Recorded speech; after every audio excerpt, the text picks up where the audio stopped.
বাংলাদেশের পক্ষের শক্তির বিরুদ্ধে কিন্তু এখনও ষড়যন্ত্র থেমে নেই। পালিয়ে গিয়েছে যারা এবং বর্তমানে যারা ক্ষমতায় যেতে চাচ্ছে তাদের একটা এজেন্ডা বাস্তবায়নের জন্য বাংলাদেশে কিছু বুদ্ধিজীবী ভাবধারী কিছু মানুষ রাস্তায় নেমেছে। তো আরেকজন, ওনাকে বলতেছি না আর কি, ইনি ভদ্র মানুষ, নম্র মানুষ। তো ওনার বক্তৃতা একটু শুনে আসি না।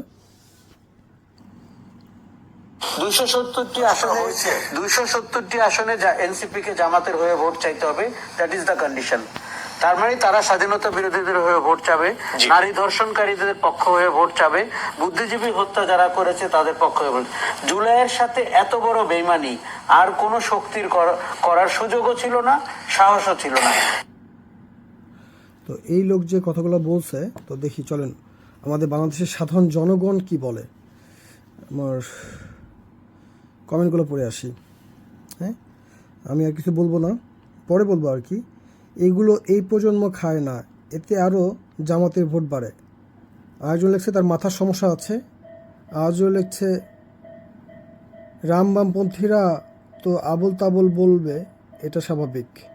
আরেকজন বলছে পাগল, একে পাবনা পাঠানোর ব্যবস্থা করেন, এরা এখনও 2000 রাজনীতি করতেছে, যা বর্তমান জেনারেশন খায় না। আমি যে কথাগুলো বলি বর্তমান জেনারেশন এই কথাগুলো বলে। বিবেকবান মানুষ হলে যে সব ভালো হবে, বুদ্ধিমান হবে তা না। এই যে ওস্তাদ, আপনার অভিযোগ দিল্লি থেকে প্রকাশিত বাংলাদেশের গ্রহণযোগ্য নয়। বাংলাদেশে সাবোটাজ করে সবাই দিল্লি নিরাপত্তা ঢুকে যায়। এসব সময় পেলে দিল্লিকে দেখে নিব, ইনকিলাব জিন্দাবাদ। এনসিপি জামাত ইসলামের জন্য ভোট চাবে, তার খুব কষ্ট হইতেছে এই আঙ্কেলের। তো এনসিপি আগে যখন আপনার যাদেরকে সমর্থন করতেন, যারা পালায় গেছে, তাদের সাথে যখন জামাত ইসলাম ওই 96, 91, 2001 জোটবদ্ধ হইল, ক্ষমতায় আসলো, আসন ভাগাভাগি করে ক্ষমতায় আসলো বিএনপি আওয়ামী লীগ, তখন আপনাদের চেতনা করেছিল। বিএনপিও তো জামাতের সাথে জোটবদ্ধ হয়েছিল 2001 সালে। তাদের 3টা আসন, যতদূর জানি 3টা আসন নিয়ে সব মিলে জোটবদ্ধভাবে শুরু করছে, তারা 3টা আসন পাইছিল। আর 96 বা 91 মনে 16টা না 17টা পাইছিল। এবং আওয়ামী লীগও তো সেম, তাদের সাথে রাজনৈতিক সমঝোতা করে ক্ষমতায় আসছিল একবার, ঠিক না, বিএনপির বিরুদ্ধে যে। তো তখন তো আপনার এই কথাগুলো বলেন নাই। এনসিপি কেন? বাংলাদেশের সাধারণ জনগণ জামাতে ইসলামের পক্ষে ভোট চাবে। এখন পর্যন্ত জামাতে ইসলাম বাংলাদেশের সবথেকে জনপ্রিয় দল এবং আগামী নির্বাচনে জামাত ইসলাম যদি সুষ্ঠু ভোট হয় তাহলে ক্ষমতা আসবে বলে সাধারণ জনগণ মনে করে। যুদ্ধের সময়কার জামাত ইসলাম যে ভুল ত্রুটি করছে, তাদের জন্য তো শেখ হাসিনা ফাঁসি দিয়ে মেরে ফেলছে যত রাজাকার ছিল। তারপর আওয়ামী লীগের মধ্যে রাজাকারের সংখ্যা 1200 না 1300 না কত হাজার জন ছিল। আপনার আওয়ামী লীগের আমলে মুক্তিযোদ্ধার সময় যে মানে রাজাকার তালিকা করছিল, বিএনপি ছিল 2 নাম্বার আর 35 জন ছিল জামাত ইসলামে। তাহলে জামাত ইসলাম এখন কীভাবে স্বাধীনতা বিরোধী শক্তি হয়? তো কথায় আছে না, একটা ভাবসঙ্গে পড়ছি না আমরা, জন্ম হোক যথা, কর্ম হোক ভালো।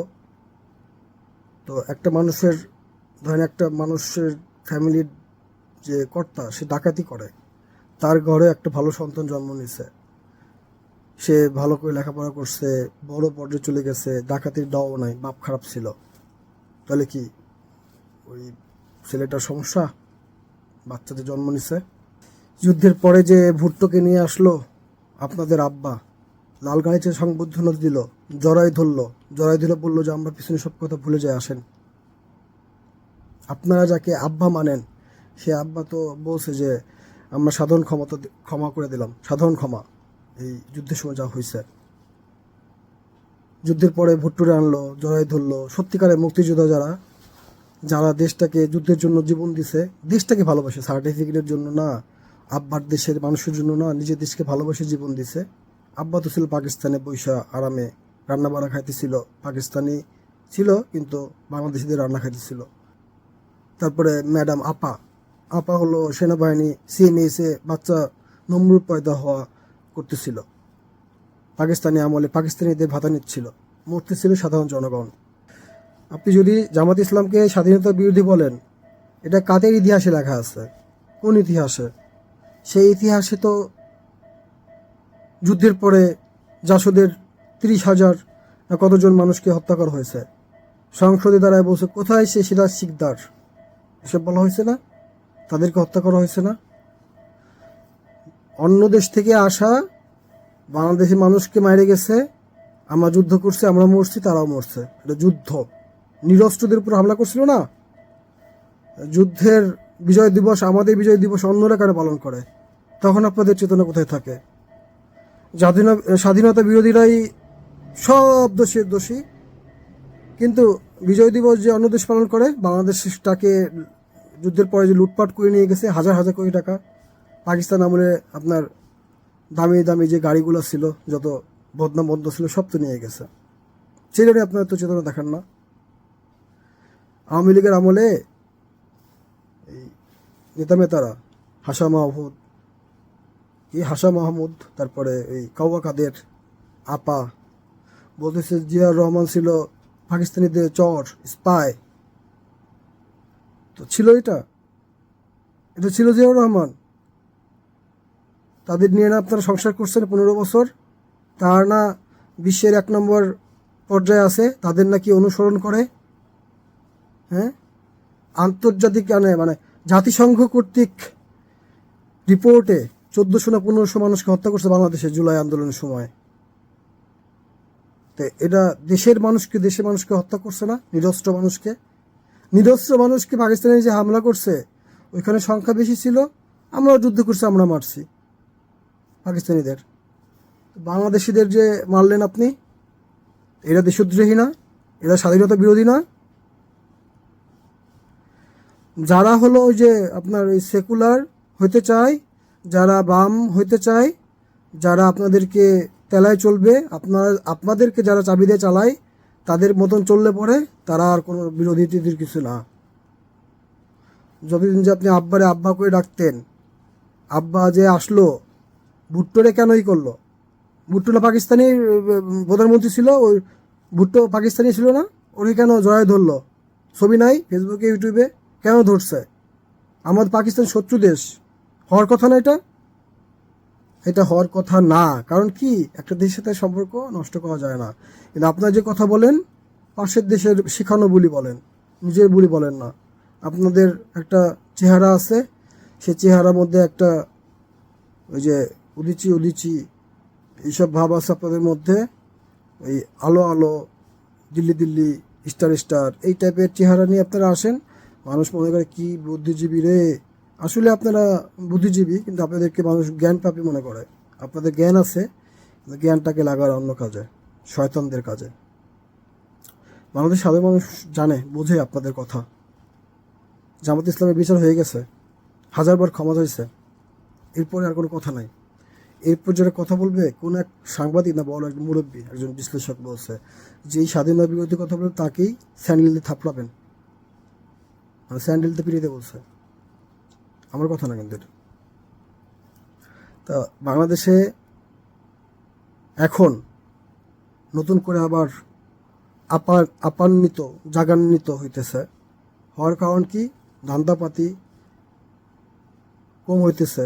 আপা বা বি টিম আসবে, ধান্দাপাতি করবে, অন্য দেশের সাথে লিয়াজু করে চলবে, তাহলে সুন্দর তারা না।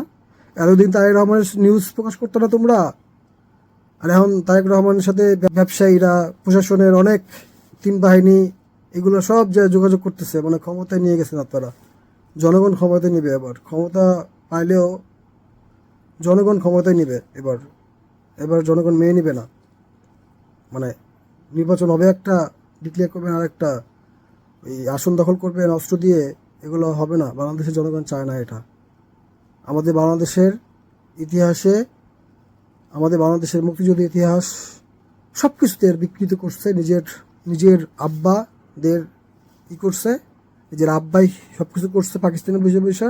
আর এই দেশে মানুষ, কৃষক, সাধারণ মানুষ যারা দেশকে ভালোবাসে যুদ্ধ করছে।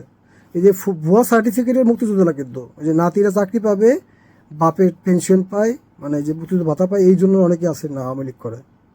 এই আপনাদের এই চুদুর আর চুদলিং পং, এগুলো জনগণ বোঝে। আপনারা বুদ্ধিজীবী, জনগণ সাধারণ মানুষ, জনগণ খুব সুন্দরভাবে বোঝে আপনাদের কথা। আর এদেরকে টিভি চ্যানেলগুলো নিয়ে এসে ওদের নিজের মনের কথা, ওদের আব্বাদের পাশের আব্বাদের কথা ওদেরকে দিয়ে বলায়। বাংলাদেশের সাধারণ জনগণ মনে করতেছে যেহেতু মুক্তিযুদ্ধ থেকেই আপার দেশ জামাত ইসলামকে ঘৃণা করে, শুধু আপার দেশ এবং আপা এবং আর একটা দল বাংলাদেশে আছে, তো ভবিষ্যতে বাংলাদেশে জামাত ইসলাম ক্ষমতা আসবে সামনে ফেব্রুয়ারি নির্বাচনে বলে সাধারণ জনগণ মনে করে। আপনারা ভালো থাকবেন। আল্লাহ হাফিজ। আসসালামু আলাইকুম।